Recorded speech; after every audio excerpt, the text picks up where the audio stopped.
जय भोलेनाथ। आप सभी का हमारे YouTube चैनल पर हार्दिक स्वागत है। आज शिव महापुराण कथा में आप शिव जी के महाकाल आदि 10 अवतारों का और 11 रुद्र अवतारों के साथ ही भगवान शिव के दुर्वासा अवतार और हनुमत अवतार का वर्णन सुनने वाले हैं। अगर आपने इससे पहले का अध्याय नहीं सुना है तो जरूर सुनिएगा। तदंतर गृहपति अवतार की बात कहकर नंदीश्वर ने कहा, हे मुने, अब शंकर जी के उपासना कांड द्वारा सेवित महाकाल आदि 10 अवतारों का वर्णन भी भक्ति पूर्वक सुनो। उनमें पहला अवतार महाकाल नाम से प्रसिद्ध है, जो सत्पुरुषों को भोग और मोक्ष देने वाला है। उस अवतार की शक्ति भक्तों की मनोवांछित कामनाएं पूर्ण करने वाली महाकाली है। दूसरा तार नामक अवतार हुआ, जिसकी शक्ति तारा देवी हुई। वे दोनों भुक्ति मुक्ति के प्रदाता और अपने सेवकों के लिए सुखदायक हैं। बाल भुवनेश नाम से तीसरा अवतार हुआ। उसमें बाला भुवनेशी शिवा शक्ति हुई, जो सज्जनों को सुख देने वाली है। चौथा भक्तों के लिए सुखद और भोग मोक्ष प्रदायक षोडश श्री विद्येश नामक अवतार हुआ और षोडशी श्री विद्या शिवा उसकी शक्ति हुई। पांचवा अवतार भैरव नाम से प्रसिद्ध हुआ, जो सर्वदा भक्तों की कामनाओं को पूर्ण करने वाला है और इस अवतार की शक्ति का नाम है भैरवी गिरिजा, जो अपने उपासकों की अभीष्ट दायिनी है। छठा शिव अवतार छिन्न मस्तक नाम से कहा जाता है और भक्त कामप्रदा गिरिजा का नाम छिन्न मस्ता है। संपूर्ण मनोरथों के दाता शंभु का सातवां अवतार धूमवान नाम से विख्यात हुआ। उस अवतार में श्रेष्ठ उपासकों की इच्छाएं पूर्ण करने वाली शिवा धूमावती हुई। शिव जी का आठवां सुखदायक अवतार बगलामुख है। उसकी महान शक्ति आनंददायिनी बगलामुखी नाम से विख्यात हुई। नवा शिव अवतार मातंग नाम से जाना जाता है। उस समय सभी इच्छाओं को पूर्ण करने वाली शर्वाणी मातंगी हुई। शंभु के भुक्ति मुक्ति रूप फल प्रदान करने वाले 10वें अवतार का नाम कमल है, जिसमें अपने भक्तों का सर्वथा पालन करने वाली गिरिजा कमला कहलाई। ये ही शिव जी के 10 अवतार हैं। और आपको बता दूं कि गुप्त नवरात्रि के दिनों में इन्हीं 10 महाविद्याओं की पूजा भी की जाती है। ये सब के सब भक्तों तथा सत्पुरुषों के लिए सुखदायक और मोक्ष मोक्ष के प्रदाता हैं। जो लोग भगवान शंकर के इन 10 अवतारों की निर्विकार भाव से सेवा करते हैं, उन्हें ये नित्य नाना प्रकार के सुख प्रदान करते रहते हैं। हे मुने, इस प्रकार मैंने भगवान शंकर के 10 अवतारों का वर्णन भी कर दिया। अब मैं शंकर जी के एकादश श्रेष्ठ अवतारों का वर्णन करता हूँ, उन्हें भी सुनो। उन्हें श्रवण करने से भक्तों के जीवन के सारे दुख दूर हो जाते हैं। पूर्व काल की बात है, एक बार देवराज इंद्र आदि समस्त देवता दैत्यों से पराजित हो गए। तब वे भयभीत होकर अपनी पुरी अमरावती को छोड़कर भाग खड़े हुए। इस प्रकार दैत्यों द्वारा अत्यंत पीड़ित हुए वे सभी देवता कश्यप जी के पास गए। वहां उन्होंने परम व्याकुलता पूर्वक हाथ जोड़कर और मस्तक झुकाकर उनके चरणों में अभिवादन किया और उनका भली भांति स्तवन करके आदर पूर्वक अपने आने का कारण प्रकट किया तथा दैत्यों द्वारा पराजित होने से उत्पन्न हुए अपने सारे दुखों को कह सुनाया। तात तब उनके पिता कश्यप जी देवताओं की उस कष्ट कहानी को सुनकर अधिक दुखी नहीं हुए, क्योंकि उनकी बुद्धि तो शिव जी में आसक्त थी। मुने, उन शांत बुद्धि मुनि ने धैर्य धारण करके देवताओं को आश्वासन दिया और स्वयं परम हर्ष पूर्वक विश्वनाथपुरी काशी को चल पड़े। वहां पहुंचकर उन्होंने गंगा जी के जल में स्नान करके अपना नित्य नियम पूरा किया और फिर आदर पूर्वक उमा सहित सर्वेश्वर भगवान विश्वनाथ की भली भांति पूजा अर्चना की। फिर शंभु के दर्शन के उद्देश्य से एक शिवलिंग की स्थापना करके वे देवताओं के हितार्थ परम प्रसन्नता पूर्वक घोर तपस्या करने लगे। हे मुने, शिव जी के चरण कमलों में आसक्त मन वाले धैर्यशाली मुनिवर कश्यप जी को जब इस प्रकार तपस्या करते हुए बहुत अधिक समय बीत गया, तब सत्पुरुषों के गति स्वरूप भगवान शंकर अपने चरणों में तल्लीन मन वाले कश्यप ऋषि को वर देने के लिए वहां प्रकट हो गए।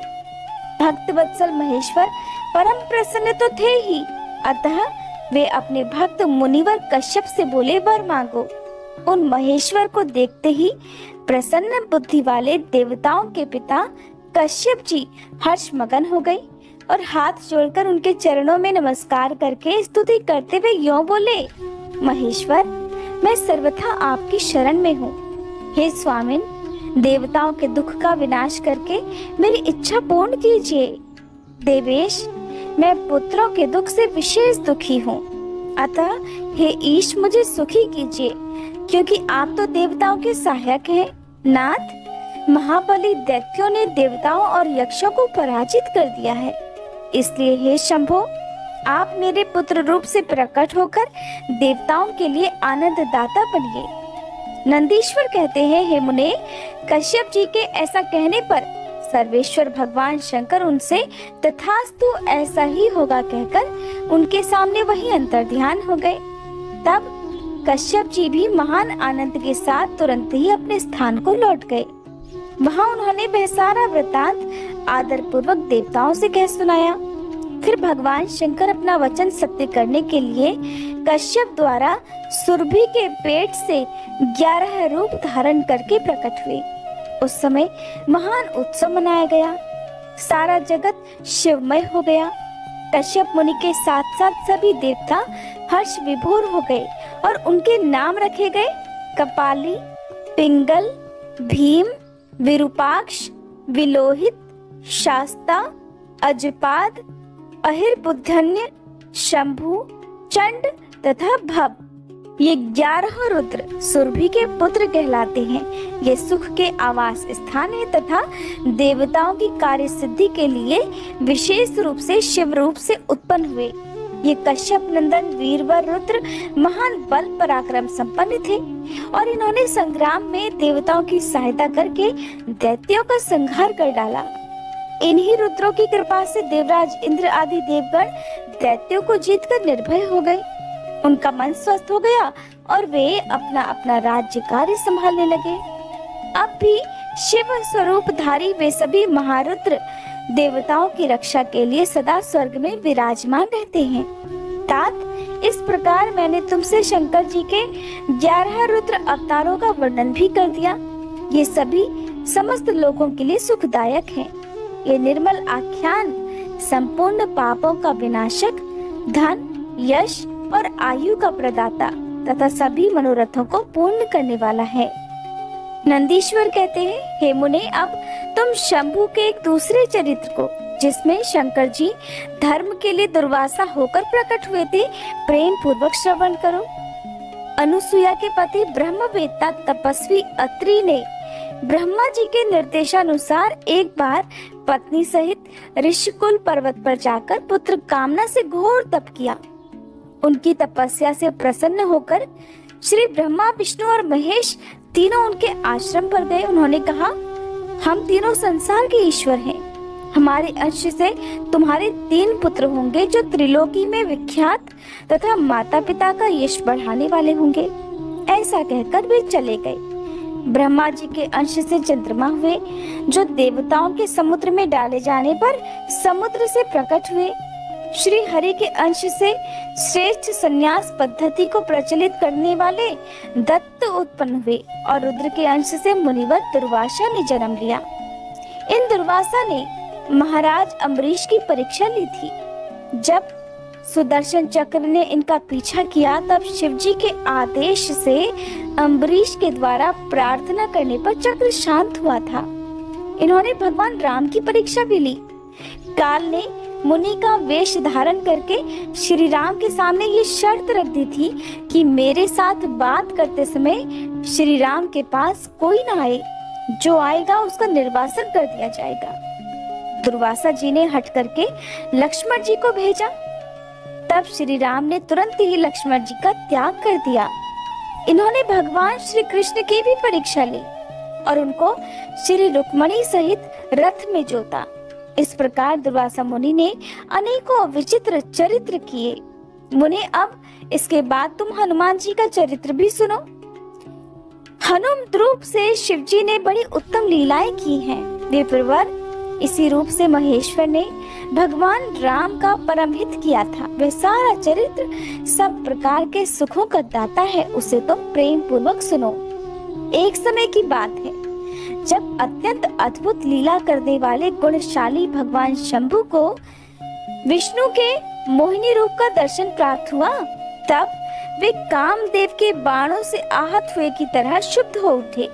उस समय उन परमेश्वर ने राम कार्य की सिद्धि के लिए अपना वीर्यपात किया। तब सप्तऋषियों ने उस वीर्य को पत्र पुटक में स्थापित कर लिया, क्योंकि शिवजी ने ही राम कार्य के लिए आदर पूर्वक उनके मन में प्रेरणा की थी। फिर उन महर्षियों ने शंभु के उस वीर्य को राम कार्य की सिद्धि के लिए गौतम कन्या अंजनी में कान के रास्ते स्थापित कर दिया। तब समय आने पर उस गर्भ से शंभु महान बल पराक्रम संपन्न वानर शरीर धारण करके उत्पन्न हुए। उनका नाम हनुमान रखा गया। महाबली कपीश्वर हनुमान जब शिशु ही थे, उसी समय उदय होते हुए सूर्य बिंब को छोटा सा फल समझकर तुरंत ही निकल गए। जब देवताओं ने उनकी प्रार्थना की, तब उन्होंने उसे महाबली सूर्य जानकर उगल भी दिया। तब देवर्षियों ने उन्हें शिवजी का अवतार माना और बहुत सारा वरदान भी दिया। तदंतर हनुमान जी अत्यंत हर्षित होकर अपनी माता के पास गए और उन्होंने ये सारा वृतांत आदर पूर्वक कह सुनाया। फिर माता की आज्ञा से धीर वीर कपि हनुमान ने नित्य सूर्य के निकट जाकर उनसे अनायास ही सारी विद्याएं सीख ली। फिर रुद्र के अंशभूत कपि श्रेष्ठ हनुमान सूर्य की आज्ञा से सूर्यांश से उत्पन्न हुए सुग्रीव के पास चले गए। इसके लिए उन्हें अपनी माता से भी आज्ञा मिल चुकी थी। फिर नंदीश्वर ने भगवान राम का समस्त चरित्र संक्षेप से वर्णन करके कहा, हे मुने, इस प्रकार कपिश्रेष्ठ हनुमान ने सभी तरह से भगवान श्री राम का कार्य भी पूरा किया। तरह तरह की लीलाएं की, असुरों का मान मर्दन किया, भूतल पर राम भक्ति की स्थापना की और खुद भक्ताग्रण्य होकर राम सीता को सुख भी प्रदान किया। वे रुद्रावतार ऐश्वर्यशाली हनुमान लक्ष्मण जी के प्राणदाता, सभी देवताओं की गर्भहारी और भक्तों का उद्धार करने वाले हैं। महावीर हनुमान सदा राम कार्य में लीन रहने वाले, लोकों में रामदूत नाम से विख्यात, दैत्यों के संहारक और भक्त वत्सल हैं। हे तात, इस प्रकार मैंने हनुमान जी का श्रेष्ठ चरित्र, जो धन, कीर्ति और आयु को बढ़ाने वाला तथा सभी इच्छाओं को पूर्ण करने वाला है, तुमसे वर्णन कर दिया। जो मनुष्य इस चरित्र को भक्ति पूर्वक सुनता है अथवा समाहित चित्त से दूसरों को सुनाता है, वह इस लोक में सभी सुखों को भोगकर अंत में परम मोक्ष को प्राप्त कर लेता है। नंदीश्वर ने महेशावतार तथा वृषेशावतार का चरित्र सुनाकर कहा, महाबुद्धिमान सनत कुमार जी, अब तुम अत्यंत आहर्त पूर्वक महेश्वर के पिपलाद नामक परमोत्कृष्ट अवतार का वर्णन भी सुनो। यह उत्तम आख्यान भक्ति को बढ़ाने वाला है। मुनीश्वर, एक समय दैत्यों ने वृत्रासुर की सहायता से इंद्र आदि समस्त देवताओं को पराजित कर दिया। तब उन सभी देवताओं ने सहसा दधीची के आश्रम में अपने अपने अस्त्रों को फेंककर तत्काल ही हार मान ली। फिर मारे जाते हुए वे इंद्र सहित संपूर्ण देवता तथा देवर्षि शीघ्र ही ब्रह्मलोक में जा पहुँचे और वहाँ ब्रह्मा जी से उन्होंने अपना वह दुखड़ा कह सुनाया। देवताओं का यह कथन सुनकर लोक पितामह ब्रह्मा जी ने सारा रहस्य यथार्थ रूप से प्रकट कर दिया और कहा कि ये सब तो त्वष्टा की करतूत है। त्वष्टा ने ही तुम लोगों का वध करने के लिए तपस्या द्वारा इस महातेजस्वी वृत्रासुर को उत्पन्न किया है। ये दैत्य महान आत्मबल से संपन्न और समस्त दैत्यों का अधिपति है।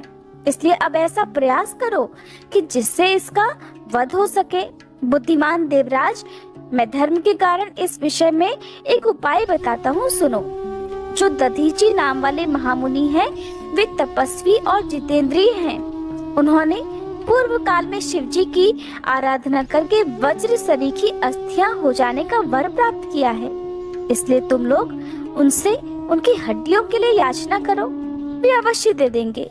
फिर उन अस्थियों से वज्रदंड का निर्माण करके तुम निश्चय ही उससे वृत्तासुर को मार डालना। नंदीश्वर कहते हैं, मुने, ब्रह्मा जी का ये वचन सुनकर इंद्र, देवगुरु बृहस्पति और अन्य देवताओं को साथ लेकर तुरंत ही दधीची ऋषि के उत्तम आश्रम पर आ गए। वहां इंद्र ने सुवर्चा सहित दधीची मुनि का दर्शन किया और आदर पूर्वक हाथ जोड़कर उन्हें नमस्कार किया। फिर देवगुरु बृहस्पति तथा अन्य देवताओं ने भी नम्रता पूर्वक उन्हें सिर झुकाकर प्रणाम किया। दधीची मुनि विद्वानों में श्रेष्ठ तो थे ही, वे तुरंत ही उसके अभिप्राय को भी ताड़ गए। तब उन्होंने अपनी पत्नी सुवर्चा को अपने आश्रम से कहीं और भेज दिया। फिर देवताओं सहित देवराज इंद्र, जो स्वार्थ साधन में बड़े दक्ष हैं, अर्थशास्त्र का सहारा लेकर मुनिवर से बोले, मुने, आप तो महान शिव भक्त, दाता और शरणागतों की रक्षा करने वाले हैं। इसलिए हम सभी देवता और देवर्षि त्वष्टा द्वारा अपमानित होने के कारण आपकी शरण में आए हैं। विप्रवर, आप अपनी वज्रमयी अस्थियां हमें प्रदान कर दीजिए, क्योंकि आपकी अस्थियों से वज्र का निर्माण करके मैं उस देवद्रोही का वध करूंगा। देवराज इंद्र के ऐसा कहने पर परोपकार परायण दधीची मुनि ने अपने स्वामी शिव का ध्यान करके अपना शरीर छोड़ दिया। उनके सभी बंधन नष्ट हो चुके थे, अतः वे तुरंत ही ब्रह्मलोक को चले गए। उस समय वहां पुष्पों की वर्षा होने लगी और सभी लोग आश्चर्यचकित हो गए। फिर देवराज इंद्र ने तुरंत ही सुरभि गौ को बुलाकर उस शरीर को चटवाया और उन हड्डियों से अस्त्र निर्माण करने के लिए विश्वकर्मा जी को आदेश दे दिया। तब देवराज की आज्ञा पाकर विश्वकर्मा ने शिव जी के तेज से सुदृढ़ हुई मुनि की वज्रमयी हड्डियों से संपूर्ण अस्त्रों की कल्पना की। उनकी रीढ़ी की हड्डी से वज्र और ब्रह्मशिर नामक बाण बनाया और अन्य अस्थियों से बहुत सारे अनेक अस्त्रों का निर्माण किया। तब शिव जी के तेज से उत्कर्ष को प्राप्त हुए देवराज इंद्र ने उस वज्र को लेकर क्रोध पूर्वक वृत्तासुर पर आक्रमण कर दिया, ठीक उसी तरह जैसे रुद्र ने यमराज पर धावा किया था। फिर तो कवच आदि से भलीभांति सुरक्षित हुए इंद्र ने तुरंत ही पराक्रम प्रकट करके उसके वज्र द्वारा वृत्तासुर के पर्वत शिखर सरी के सिर को काट गिराया। तात उस समय स्वर्गवासियों ने महान विजय उत्सव मनाया। इंद्र पर पुष्पों की वर्षा होने लगी, सभी देवता उनकी स्तुति करने लगे। फिर महान आत्मबल से संपन्न दधीची मुनि की पतिव्रता पत्नी सुवर्चा पति की आज्ञा अनुसार अपने आश्रम के भीतर गई। वहां देवताओं के लिए अपने पति को मरा हुआ जानकर वह देवताओं को श्राप देते हुए बोली। सुवर्चा ने कहा, अहो, इंद्र सहित ये देवता तो बड़े दुष्ट हैं और अपना कार्य सिद्ध करने में निपुण, मूर्ख और लोभी हैं। इसलिए ये सब के सब आज से मेरे शाप से पशु हो जाएं। इस प्रकार उस तपस्वी मुनि पत्नी सुवर्चा ने उन इंद्र आदि सभी देवताओं को श्राप दे डाला। फिर उस पतिव्रता ने पति लोक में जाने का विचार किया। फिर तो मनस्विनी सुवर्चा ने परम पवित्र लकड़ियों द्वारा एक चिता तैयार की। उसी समय शंकर जी की प्रेरणा से सुखदायिनी आकाशवाणी हुई। वह उस मुनि पत्नी सुवर्चा को आश्वासन देती हुई बोली, प्राज्ञे, ऐसा साहस मत करो, मेरी उत्तम बात सुनो। देवी, तुम्हारे उदर में मुनि का तेज वर्तमान है, तुम उसे यत्न पूर्वक उत्पन्न करो। पीछे तुम्हारी जैसी इच्छा हो वैसा कर लेना, क्योंकि शास्त्र का ऐसा आदेश है कि गर्भवती को अपना शरीर कभी नहीं जलाना चाहिए, अर्थात कभी भी सती नहीं होना चाहिए। नंदीश्वर कहते हैं, हे मुनीश्वर, ऐसा कहकर वह आकाशवाणी मौन हो गई। उसे सुनकर वह मुनि पत्नी क्षण भर के लिए तो विस्मय में पड़ गई, परंतु उस सती साध्वी सुवर्चा को तो पति लोक की प्राप्ति ही अभीष्ट थी।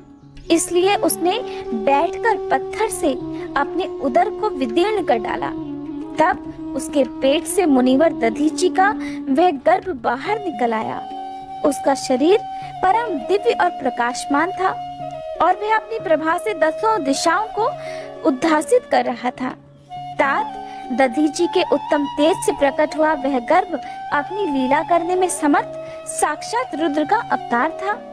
मुनि प्रिया सुवर्चा ने दिव्य रूपधारी अपने उस पुत्र को देखकर मन ही मन समझ लिया कि यह तो रुद्र का ही अवतार है। फिर तो वह महासाध्वी परमानंद मगन हो गई। शीघ्र ही उसे नमस्कार करके उसकी स्तुति करने लगी।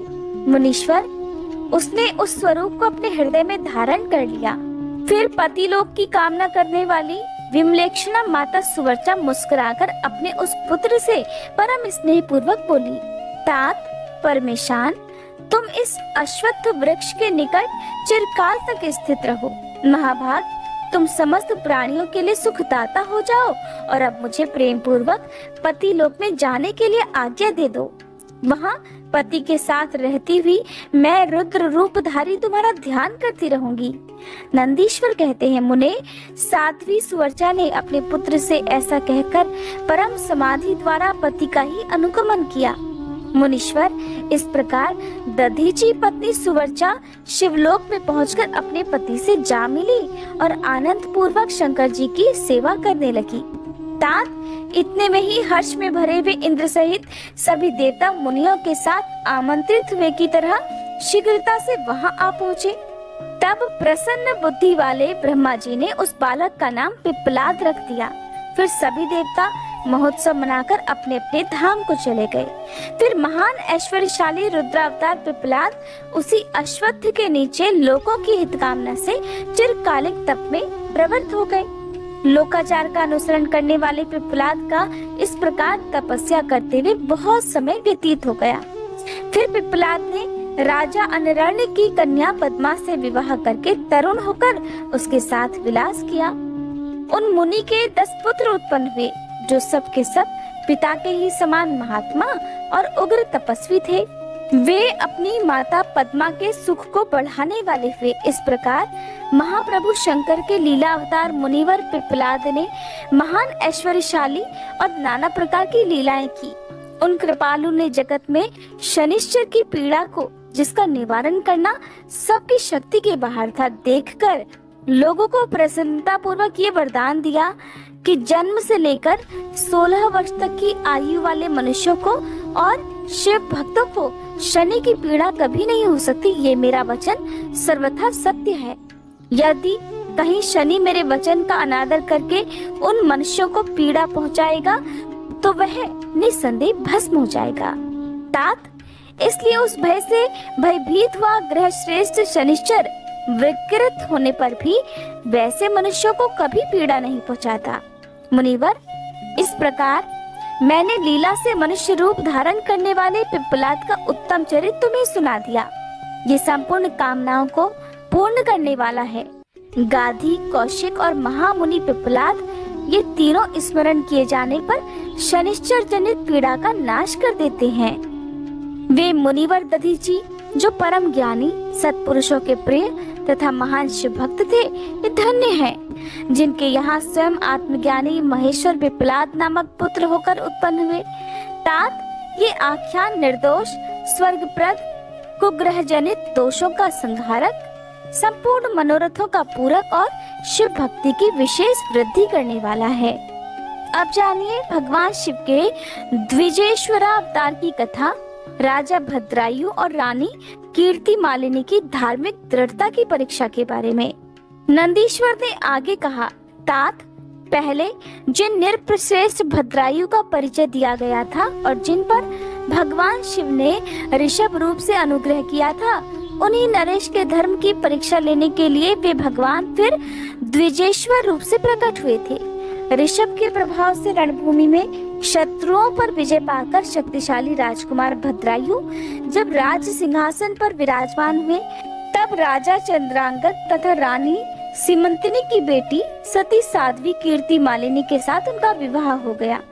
किसी समय राजा भद्रायु ने अपनी धर्मपत्नी के साथ वसंत ऋतु में वन विहार करने के लिए एक गहन वन में प्रवेश किया। उनकी पत्नी शरणागत जनों का पालन करने वाली थी। राजा का भी ऐसा ही नियम था। उन राज दंपति की धर्म में कितनी दृढ़ता है, इसकी परीक्षा लेने के लिए पार्वती सहित भगवान शिव ने एक लीला रची। शिवा और शिव उस वन में ब्राह्मणी और ब्राह्मण के रूप में प्रकट हुए। उन दोनों ने लीला पूर्वक एक मायामय व्याघ्र का रूप धारण कर दिया। वे दोनों भय से विवल होकर व्याघ्र से थोड़ी ही दूर आगे रोते चिल्लाते भागने लगे। व्याघ्र उनका पीछा करने लगा। राजा ने उन्हें इस अवस्था में देखा। वे ब्राह्मण दंपति भी भय से विवल होकर महाराज की शरण में गए और इस प्रकार बोले, महाराज हमारी रक्षा कीजिए, रक्षा कीजिए। ये व्याघ्र हम दोनों को खा जाने के लिए आ रहा है। सभी प्राणियों को काल के समान भय देने वाला ये हिंसक प्राणी हमें अपना आहार बनाए, इसके पहले ही आप हम दोनों को बचा लीजिए। ये उन दोनों का करुण क्रंदन सुनकर महावीर राजा ने जैसे ही धनुष उठाया, त्यों ही वह व्याघ्र उनके निकट आ पहुंचा। उसने ब्राह्मणी को पकड़ लिया। वह बेचारी हा नाथ, हा नाथ, हा प्राण वल्लभ, हा शंभो, हे जगत गुरु ऐसा कहकर रोने और विलाप करने लगी। व्याघ्र बड़ा भयानक था। उसने जैसे ही ब्राह्मणी को अपना ग्रास बनाने की कोशिश की, त्यों ही भद्रायु ने तीखे बाणों से उसके मुंह में आघात कर दिया, परंतु उन बाणों से उस महाबली व्याघ्र को थोड़ी सी भी व्यथा नहीं हुई। वह ब्राह्मणी को बलपूर्वक घसीटता हुआ तत्काल दूर निकल गया। अपनी पत्नी को बाघ के पंजे में पड़ी हुई देख ब्राह्मण को बड़ा दुख हुआ और वह बारंबार रोने लगा। देर तक रोकर उसने राजा भद्रायु से कहा, राजन, तुम्हारे वे बड़े बड़े अस्त्र कहाँ हैं? दुखियों की रक्षा करने वाला तुम्हारा विशाल धनुष कहाँ है? सुना था तुम में 12,000 बड़े बड़े हाथियों का बल है, वो क्या हुआ? तुम्हारे शंख, खड्ग और मंत्रास्त्र विद्या से क्या लाभ हुआ? दूसरों को नुकसान होने से बचाना हर क्षत्रिय का परम धर्म है। धर्म के राजा अपना धन और प्राण देकर भी शरण में आए हुए दीन दुखियों की रक्षा करते हैं। जो पीड़ितों की प्राण रक्षा नहीं कर सकते, ऐसे लोगों के लिए तो जीने की अपेक्षा मर जाना ही अच्छा है। इस प्रकार उस ब्राह्मण का विलाप और उसके मुख से अपने पराक्रम की निंदा सुनकर राजा ने शोक से मन ही मन इस प्रकार विचार किया, अहो, आज भाग्य के उलटफेर से मेरा पराक्रम नष्ट हो गया, मेरे धर्म का भी नाश हो गया। इसलिए अब मेरी संपदा, राज्य और आयु का भी निश्चय ही नाश हो जाएगा। ऐसा विचार कर राजा भद्रायु ब्राह्मण के चरणों में गिर पड़े और उसे धीरज बंधाते हुए बोले, ब्राह्मण, मेरा पराक्रम नष्ट हो गया है। महामते, मुझे क्षत्रिय धर्म पर कृपा करके शोक छोड़ दीजिए। मैं आपको मनोवांछित पदार्थ दूंगा।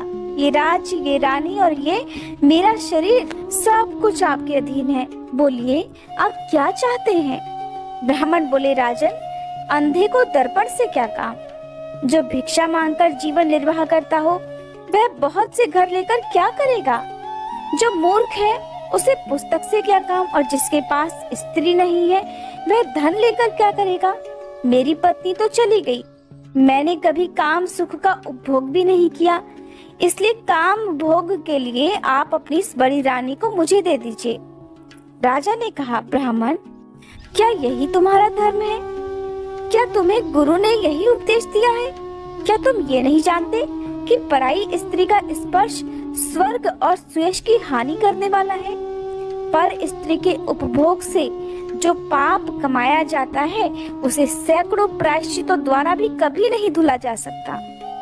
ब्राह्मण बोले, राजन, मैं अपनी तपस्या से भयंकर ब्रह्म हत्या और मदिरा पान जैसे पाप का भी नाश कर डालूंगा। फिर पर स्त्री संगम किस गिनती में है भला? इसलिए आप अपनी इस पत्नी को मुझे अवश्य दे दीजिए, नहीं तो आप निश्चय ही नरक में पड़ेंगे। ब्राह्मण की इस बात पर राजा ने मन ही मन विचार किया कि ब्राह्मण के प्राणों की रक्षा न करने से महापाप होगा, इसलिए इससे बचने के लिए तो पत्नी को दे डालना ही श्रेष्ठ रहेगा। इस श्रेष्ठ ब्राह्मण को अपनी पत्नी देकर मैं ब्रह्महत्या के पाप से मुक्त होकर शीघ्र ही अग्नि में प्रवेश कर जाऊंगा। मन ही मन ऐसा निश्चय करके राजा ने आग जला दी और ब्राह्मण को बुलाकर उसे अपनी पत्नी को दे दिया। फिर स्नान करके पवित्र होकर देवताओं को प्रणाम करके उन्होंने अग्नि की 2 बार परिक्रमा की और एकाग्र चित्त होकर भगवान शिव का ध्यान किया। इस प्रकार राजा को अग्नि में गिरने के लिए तत्पर होता देख जगतपति भगवान विश्वनाथ सहसा वहां प्रकट हो गए। उस समय उनके 5 मुख थे। मस्तक पर चंद्रकला आभूषण का काम दे रही थी। कुछ कुछ पीले रंग की जटा लटकी हुई थी। वे कोटि कोटि सूर्यों के समान तेजस्वी थे। हाथों में त्रिशूल, खड्गवांग, कुठार, ढाल, मृग, अभय और पिनाक धारण किए हुए बैल की पीठ पर बैठे हुए भगवान नीलकंठ को राजा ने अपने सामने प्रत्यक्ष देखा। उनके दर्शन होने पर आनंद से युक्त होकर राजा भद्रायु ने हाथ जोड़कर उनकी स्तुति की। राजा की स्तुति करने पर पार्वती जी के साथ प्रसन्न हुए महेश्वर ने कहा, राजन, तुमने किसी अन्य का चिंतन ना करके जो सदा सर्वदा मेरा पूजन किया है, तुम्हारी इस भक्ति के कारण और तुम्हारे द्वारा की हुई इस पवित्र स्तुति को सुनकर मैं बहुत प्रसन्न हुआ हूँ। तुम्हारे भक्ति भाव की परीक्षा लेने के लिए मैं ही स्वयं ब्राह्मण बनकर आया था। जिस बाघ ने ग्रस लिया था वह ब्राह्मणी और कोई नहीं, ये गिरिराज नंदिनी उमा देवी ही थी। तुम्हारे बाण मारने से भी जिसके शरीर को चोट नहीं पहुंची, वह व्याघ्र तो माया से बना हुआ था। तुम्हारे धैर्य को देखने के लिए ही मैंने तुम्हारी पत्नी को मांगा था। इस कीर्ति मालिनी की और तुम्हारी भक्ति से मैं अत्यंत संतुष्ट हूँ। तुम कोई दुर्लभ वर मांग लो, मैं उसे अवश्य दूंगा। राजा बोले, हे देव, आप साक्षात परमेश्वर हैं। आपने सांसारिक ताप से घिरे हुए मुझ अधम को जो प्रत्यक्ष दर्शन दिया है, यही मेरे लिए महान वर है। देव, आप वरदाताओं में श्रेष्ठ हैं। आपसे मैं दूसरा कोई वर नहीं मांगना चाहता। मेरी तो यही इच्छा है कि मैं, मेरी रानी, मेरे माता पिता, पद्माकर वैश्य और उसके पुत्र सुनय, इन सब को आप अपना पार्श्ववर्ती सेवक बना लीजिए। फिर रानी कीर्तिमाली ने प्रणाम करके अपनी भक्ति से भगवान शंकर को प्रसन्न किया और ये उत्तम वर मांगा कि हे महादेव, मेरे पिता चंद्रांगत और माता सीमंतनी, इन दोनों को भी आपके समीप निवास प्राप्त हो जाए। भक्त वत्सल भगवान गौरीपति ने प्रसन्न होकर तथास्तु कहा और उन दोनों पति पत्नी को इच्छानुसार वर प्रदान करके वे क्षण भर में ही अंतर्ध्यान हो गए। इधर राजा ने भगवान शंकर का प्रसाद प्राप्त करके रानी कीर्तिमालिनी के साथ प्रिय विषयों का उपभोग किया और 10,000 वर्षों तक राज्य करने के बाद अपने पुत्रों को राज्य देकर उन्होंने शिव जी के परम पद को प्राप्त कर लिया। राजा और रानी दोनों ही भक्ति पूर्वक महादेव जी की पूजा करके भगवान शिव के धाम को प्राप्त हो गए। ये परम पवित्र, पापनाशक और अत्यंत गोपनीय भगवान शिव का विचित्र गुणानुवाद जो भक्तों को सुनाता है, जो विद्वानों को सुनाता है या खुद स्वयं भी शुद्ध चित्त होकर पढ़ता है, वह इस लोक में भोग ऐश्वर्य को प्राप्त कर अंत में भगवान शिव को प्राप्त हो जाता है। नंदीश्वर कहते हैं, मुने, अब मैं परमात्मा शिव के यतिनाथ नामक अवतार का वर्णन करता हूँ। हे मुनीश्वर, अर्बुदाचल नामक पर्वत के पास एक भील रहा करता था। उसका नाम था आहुक। उसकी पत्नी को लोग आहुका कहते थे। वह उत्तम व्रत का पालन करने वाली थी। वे दोनों पति पत्नी महान शिव भक्त थे और शिव जी की आराधना पूजा में लगे रहते थे। एक दिन वह शिव भक्त भील अपनी पत्नी के लिए भोजन खोजने के लिए जंगल में बहुत दूर तक चला गया। इसी समय संध्या काल में भील की परीक्षा लेने के लिए भगवान शंकर एक सन्यासी का रूप धारण करके उसके घर आ गए। इतने में ही उस घर का मालिक भील भी चला आया और उसने बड़े प्रेम से उन यतिराज का पूजन किया। उसके मनोभाव की परीक्षा लेने के लिए उन यतीश्वर ने बड़े दीन वाणी में कहा, भील, आज रात में यहाँ रहने के लिए मुझे स्थान दे दो। सवेरा होते ही मैं यहाँ से चला जाऊंगा। तुम्हारा सदा कल्याण हो। भील बोला, हे स्वामी जी, आप ठीक कहते हैं, फिर भी मेरी बात सुन लीजिए। मेरे घर में जगह तो बहुत थोड़ी है, फिर भी उसमें आपका रहना भला कैसे हो सकता है। भील की ये बात सुनकर स्वामी जी वहाँ से जाने को तैयार हो गए। उन्हें जाने को देखकर भीलनी कह उठी, प्राणनाथ, आप इन स्वामी जी को जगह दे दीजिए। घर आए हुए अतिथि को निराश मत लौटाइए, नहीं तो हमारे गृहस्थ धर्म के पालन में बाधा पहुंचेगी। आप इन स्वामी जी के साथ बड़े सुख से घर के अंदर रहिए और मैं बड़े बड़े अस्त्र शस्त्र लेकर घर के बाहर खड़ी रहूंगी। पत्नी की ये बात सुनकर भील ने सोचा, अपनी पत्नी को घर से बाहर निकालकर मैं भीतर कैसे रह सकता हूँ। सन्यासी जी का कहीं और जाना भी मेरे लिए बड़ा अधर्म कारक ही होगा। अब ये दोनों ही कार्य गृहस्थ के लिए सर्वथा अनुचित हैं कि मैं अपने घर आए हुए अतिथि को भेज दूं या अपनी पत्नी को बाहर इस खतरनाक जंगल में सोने के लिए छोड़ दूं।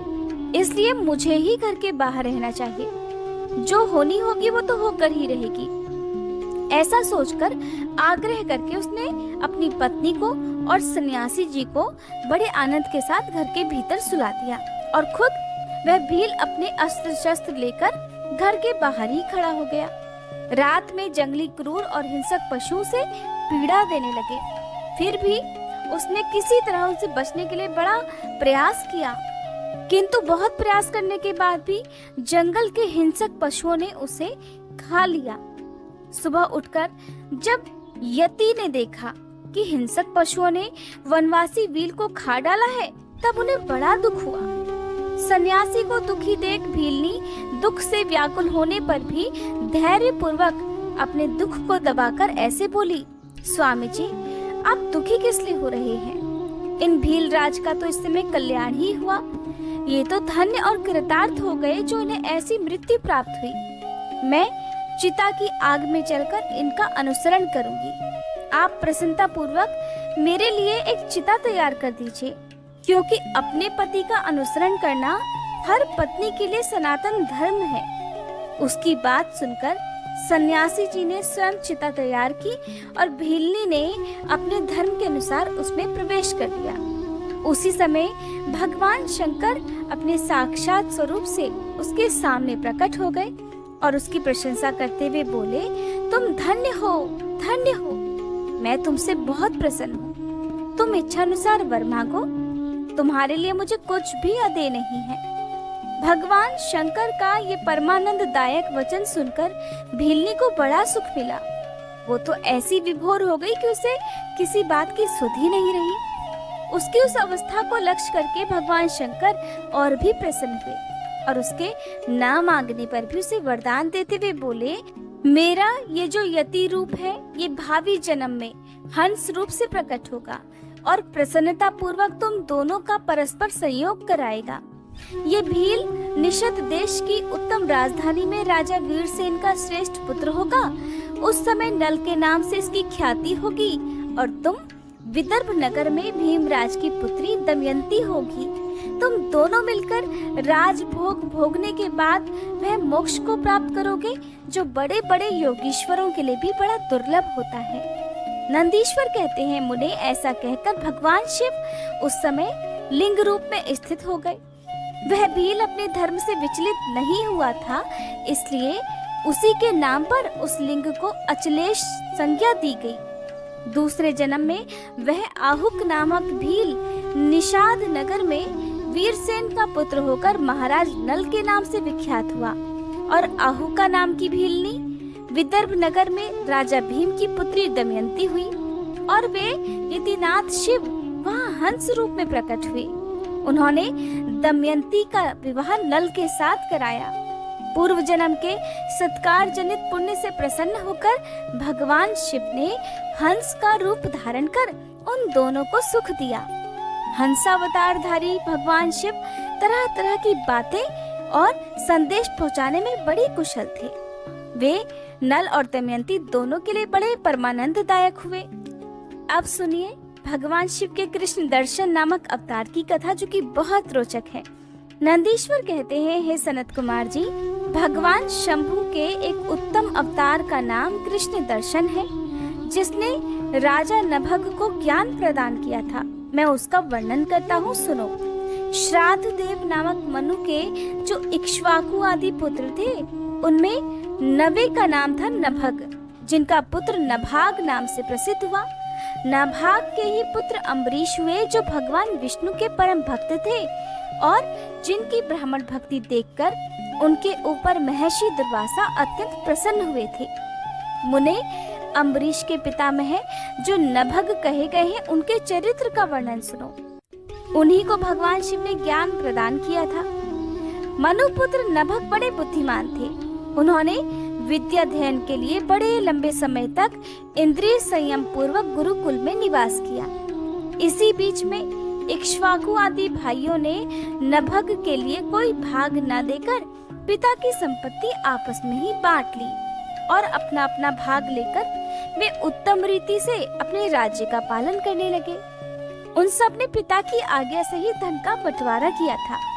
कुछ समय के बाद ब्रह्मचारी नभग गुरुकुल से सांगोपांग वेदों का अध्ययन करके वहां आए। उन्होंने देखा सभी भाई तो अपनी संपत्ति का बंटवारा करके अपना अपना भाग ले चुके हैं।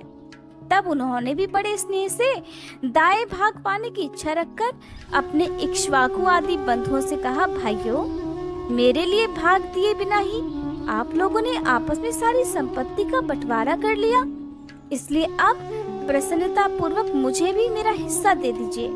मैं अपना हिस्सा लेने के लिए यहाँ आया हूँ। भाई बोले, जब संपत्ति का बंटवारा हो रहा था उस समय हम तुम्हारे लिए भाग देना भूल गए थे। अब इस समय पिताजी को ही तुम्हारे हिस्से में दे देते हैं, तुम उन्हीं को ले लो, इसमें कोई संशय नहीं। भाइयों का ये वचन सुनकर नभक को बड़ा विस्मय हुआ। वे पिता के पास जाकर बोले, तात, मैं तो विद्याध्ययन के लिए गुरुकुल में गया था और वहाँ अब तक ब्रह्मचारी ही रहा हूँ। इसी बीच में भाइयों ने मुझे छोड़कर आपस में धन का बंटवारा कर लिया। वहाँ से लौटकर जब मैंने अपने हिस्से के बारे में उनसे पूछा है तो उन्होंने आपको मेरा हिस्सा बता दिया, इसलिए अब मैं आपकी सेवा में आया हूँ। नभग की वह बात सुनकर पिता को बड़ा विस्मय हुआ। श्राद्ध देव ने अपने पुत्र को आश्वासन देते हुए कहा कि बेटा, भाइयों की इस बात पर विश्वास मत करो, ऐसी बात तो उन्होंने तुम्हें ठगने के लिए कही है। मैं तुम्हारे लिए भोग साधक उत्तम दाय नहीं बन सकता। फिर भी उन वंचकों ने अगर मुझे ही दाय के रूप में तुम्हें दिया है तो मैं तुम्हारी जीविका का एक उपाय बताता हूँ, सुनो। इन दिनों उत्तम बुद्धि वाले आंगिर सगोत्री ब्राह्मण एक बहुत बड़ा यज्ञ कर रहे हैं। उस कर्म में प्रत्येक छठे दिन का कार्य वे ठीक ठीक नहीं समझ पाते, उसमें उसे भूल हो जाती है। तुम वहाँ जाओ और उन ब्राह्मणों को विश्वदेव संबंधी 2 सूक्त बतला दिया करो। इससे वह यज्ञ शुद्ध रूप से संपादित हो जाएगा। वह यज्ञ समाप्त होने पर वे ब्राह्मण जब स्वर्ग को जाने लगेंगे उस समय संतुष्ट होकर अपने यज्ञ से बचा हुआ सारा धन वह तुम्हें दे देंगे। पिताजी की ये बात सुनकर सत्यवादी नभक बड़ी प्रसन्नता के साथ उस उत्तम यज्ञ में गए। मुनि, वहाँ छठे दिन के कर्म में बुद्धिमान मनुपुत्र ने वैश्वदेव संबंधी दोनों सूक्तों का स्पष्ट रूप से उच्चारण किया। यज्ञ कर्म समाप्त होने पर वे आंगिरस ब्राह्मण यज्ञ से बचा हुआ अपना अपना धन नभग को देकर स्वर्गलोक को चले गए। उस यज्ञशिष्ट धन को जब वे ग्रहण करने लगे उस समय सुंदर लीला करने वाले भगवान शिव तत्काल वहाँ प्रकट हो गए। उनके सारे अंग बड़े सुंदर थे परंतु नेत्र काले थे। उन्होंने नभग से पूछा कि तुम कौन हो जो इस धन को ले रहे हो? ये तो मेरी संपत्ति है, तुम्हें किसने यहाँ भेजा है? ये सारी बातें ठीक ठीक बताओ। नभग कहने लगे, ये तो यज्ञ से बचा हुआ धन है जिसे ऋषियों ने मुझे दिया है। अब तो ये मेरी ही संपत्ति है और भला इसको लेने से तुम मुझे कैसे रोक रहे हो? कृष्ण दर्शन ने कहा, हे तात, हम दोनों के इस झगड़े में तो तुम्हारे पिता ही पंच रहेंगे। जाकर उनसे पूछो और वे जो निर्णय दे दें उसे ठीक ठीक यहाँ आकर बता दो। उनकी बात सुनकर नभग ने पिता के पास जाकर उक्त प्रश्न को उनके सामने रखा। श्राद्ध देव को कोई पुरानी बात याद आ गई और उन्होंने भगवान शिव के चरण कमलों का चिंतन करते हुए कहा कि हे तात, वे पुरुष जो इस समय तुम्हें वह धन लेने से रोक रहे हैं साक्षात भगवान शिव हैं। यह तो संसार की सारी वस्तुएं ही उन्हीं की हैं, परंतु यज्ञ से प्राप्त हुए धन पर उनका विशेष अधिकार है। यज्ञ करने से जो धन बच जाता है उसे भगवान रुद्र का भाग निश्चित किया जाता है। इसलिए यज्ञावशिष्ट सारी वस्तु ग्रहण करने के अधिकारी सर्वेश्वर महादेव जी ही हैं। उनकी इच्छा से ही दूसरे लोग उस वस्तु को ले सकते हैं। भगवान शिव तुम पर कृपा करने के लिए ही वहाँ अब ऐसा रूप धारण करके आए हैं। तुम वहीं जाओ और उन्हें प्रसन्न करो, अपने अपराध के लिए क्षमा मांगो और प्रणाम पूर्वक उनकी स्तुति करो। नभग पिता की आज्ञा से वहां गए और भगवान को प्रणाम करके हाथ जोड़कर इस प्रकार बोले, हे महेश्वर, ये सारी त्रिलोकी तो आपकी है, फिर यज्ञ से बचे हुए धन के लिए तो कहना ही क्या है, निश्चय ही इस पर भी आपका अधिकार है और यही मेरे पिता ने निर्णय किया है। नाथ, मैंने यथार्थ बात न जानने के कारण भ्रमवश जो कुछ भी कह दिया है, मेरे उस अपराध को क्षमा कर दीजिए। मैं आपके चरणों में मस्तक रखकर ये प्रार्थना करता हूँ कि आप मुझ पर प्रसन्न हो जाइए।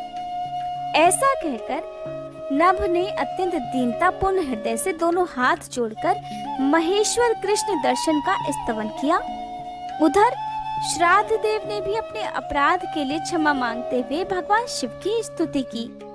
फिर भगवान रुद्र ने मन ही मन प्रसन्न होकर नभग को कृपा दृष्टि से देखा और मुस्कुराते हुए कहा, नभग, तुम्हारे पिता ने धर्मानुकूल जो भी बातें कही हैं, वो ठीक ही हैं। तुमने भी साधु स्वभाव के कारण सत्य ही कहा है, इसलिए मैं तुम पर बहुत प्रसन्न हूँ और कृपा पूर्वक तुम्हें सनातन ब्रह्म तत्व का ज्ञान प्रदान करता हूँ।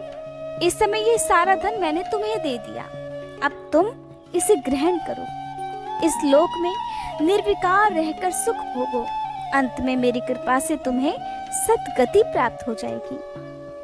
ऐसा कहकर भगवान रुद्र सबके देखते देखते वहीं अंतर्ध्यान हो गए। साथ ही श्राद्ध देव भी अपने पुत्र नभग के साथ अपने स्थान को लौट आए। इस लोक में विपुल भोगों का उपभोग करके अंत में वे भगवान शिव के धाम में चले गए। हे ब्राह्मण, इस प्रकार तुमसे मैंने भगवान शिव के कृष्ण दर्शन नामक अवतार का वर्णन किया। जो भी इस आख्यान को पढ़ता और सुनता है, उसे संपूर्ण मनोवांछित फल प्राप्त हो जाते हैं। अब सुनिए भगवान शिव के अवधूतेश्वर अवतार की कथा और उसकी महिमा का वर्णन। नंदीश्वर कहते हैं, हे सनत कुमार जी, अब तुम परमेश्वर शिव के अवधूतेश्वर नामक अवतार का वर्णन भी सुनो, जिसने इंद्र के घमंड को चूर चूर कर दिया था। पहले की बात है, इंद्र संपूर्ण देवताओं तथा बृहस्पति जी को साथ लेकर भगवान शिव का दर्शन करने के लिए कैलाश पर्वत पर गए। उस समय बृहस्पति और इंद्र के शुभागमन की बात जानकर भगवान शंकर उन दोनों की परीक्षा लेने के लिए अवधूत बन गए। उनके शरीर पर कोई वस्त्र नहीं था। वे प्रज्वलित अग्नि के समान तेजस्वी होने के कारण महाभयंकर जान पड़ रहे थे। उनकी आकृति बड़ी सुंदर दिखाई देती थी। वे राह रोककर बीच में खड़े हो गए। बृहस्पति और इंद्र ने शिव जी के पास जाते समय देखा कि एक अद्भुत शरीरधारी पुरुष रास्ते के बीचों बीच खड़ा है। इंद्र को अपने अधिकार पर बड़ा गर्व था, इसलिए वो ये नहीं जान सके कि ये तो साक्षात भगवान शंकर हैं। उन्होंने मार्ग में खड़े हुए पुरुष से पूछा, तुम कौन हो? इस नग्न अवधूत वेश में कहाँ से आए हो? तुम्हारा नाम क्या है? सब बातें ठीक ठीक बताओ, देर मत करो। भगवान शिव अपनी जगह पर हैं या इस समय कहीं और गए हुए हैं? मैं देवताओं तथा गुरु जी के साथ उन्हीं के दर्शन करने के लिए जा रहा हूँ। देवराज इंद्र के बार बार पूछने पर भी महान कौतुक करने वाले अहंकारी महायोगी त्रिलोकीनाथ शिव कुछ नहीं बोले, मौन ही रहे। तब अपने ऐश्वर्य का घमंड रखने वाले देवराज इंद्र ने रोष में आकर उन जटाधारी पुरुष को फटकार लगाई और इस प्रकार कहने लगे, अरे मूर्ख, दुर्मते, तू बार बार पूछने पर भी उत्तर नहीं देता, इसलिए मैं तुझे वज्र से मारता हूँ, देखूं कौन तेरी रक्षा करता है। ऐसा कहकर उस दिगंबर पुरुष की ओर क्रोध पूर्वक देखते हुए इंद्र ने उसे मार डालने के लिए अपना वज्र उठा लिया। ये देख भगवान शंकर ने शीघ्र ही उस वज्र का स्तंभन कर दिया, अर्थात उस वज्र को स्थिर कर दिया, जिस कारण इंद्र की बाह अकड़ गई, इसलिए वे वज्र का प्रहार ही नहीं कर सके। फिर वह अवधूत पुरुष तत्काल ही क्रोध के कारण तेज से प्रज्वलित हो उठा, मानो इंद्र को जला देना चाहता हो। भुजाओं के स्तंभित हो जाने के कारण शची वल्लभ इंद्र क्रोध से उस सांप की तरह चलने लगे जिसका पराक्रम मंत्र के बल से अवरुद्ध हो गया हो। बृहस्पति ने उस पुरुष को अपने तेज से प्रज्वलित होता देख तत्काल ही ये समझ लिया कि ये तो साक्षात भगवान हर हैं। फिर तो वे हाथ जोड़कर प्रणाम करके उनकी स्तुति करने लगे। स्तुति के बाद उन्होंने देवराज इंद्र को उनके चरणों में गिरा दिया और कहने लगे, हे दीनानाथ महादेव, ये इंद्र आपके चरणों में पड़ा है, आप इसका और मेरा उद्धार कीजिए। हम दोनों पर क्रोध नहीं, प्रेम कीजिए महादेव। शरणागत इंद्र की रक्षा कीजिए। आपके ललाट से प्रकट हुई ये अग्नि इन्हें जलाने के लिए आ रही है। बृहस्पति की ये बात सुनकर अवधूत वेशधारी करुणा सिंधु शिव जी ने हंसते हुए कहा, अपने नेत्र से रोषवश बाहर निकली हुई अग्नि को भला मैं पुनः कैसे धारण कर सकता हूँ ब्रह्मा जी? क्या सर्प अपनी छोड़ी हुई केंचुली को फिर से ग्रहण करता है? भगवान शिव के वचन सुनकर बृहस्पति देव बोले, हे देव, हे भगवान, भक्त तो सदा ही कृपा के पात्र होते हैं। आप अपने भक्त वत्सल नाम को चरितार्थ कीजिए और इस भयंकर तेज को कहीं अन्यत्र डाल दीजिए। तब रुद्र कहने लगे, देवगुरु, मैं तुम पर प्रसन्न हूँ, इसलिए उत्तम वर देता हूँ। इंद्र को जीवन दान देने के कारण आज से तुम्हारा एक नाम जीव भी होगा। मेरे ललाटवर्ती नेत्र से जो ये अग्नि प्रकट हुई है, इसे देवता कभी सहन नहीं सकते, इसलिए इसको मैं बहुत दूर छोड़ूंगा जिससे ये इंद्र को पीड़ा ना दे सके। ऐसा कहकर अपने तेज स्वरूप उस अद्भुत अग्नि को हाथ में लेकर भगवान शिव ने क्षार समुद्र में फेंक दिया। वहां फेंके जाते ही भगवान शिव का वह तेज तत्काल एक बालक के रूप में बदल गया, जो सिंधुपुत्र जलंधर नाम से विख्यात हुआ। फिर देवताओं की प्रार्थना से भगवान शिव ने ही असुरों के स्वामी जलंधर का वध किया था। अवधूत रूप से ऐसी सुंदर लीला करके लोक कल्याणकारी शंकर जी वहां से अंतर्ध्यान हो गए। फिर सभी देवता अत्यंत निर्भय और सुखी हुए। इंद्र और बृहस्पति भी उस भय से मुक्त होकर उत्तम सुख के भागी बन गए। जिसके लिए उनका आना हुआ था, वह भगवान शिव का दर्शन पाकर वे कृतार्थ हो गए। इंद्र और बृहस्पति प्रसन्नता पूर्वक फिर अपने अपने स्थान को चले गए। हे सनत कुमार जी, इस प्रकार मैंने तुमसे परमेश्वर शिव के अवधूतेश्वर नामक अवतार का वर्णन किया है, जो दुष्टों को दंड और भक्तों को परम आनंद प्रदान करने वाला है।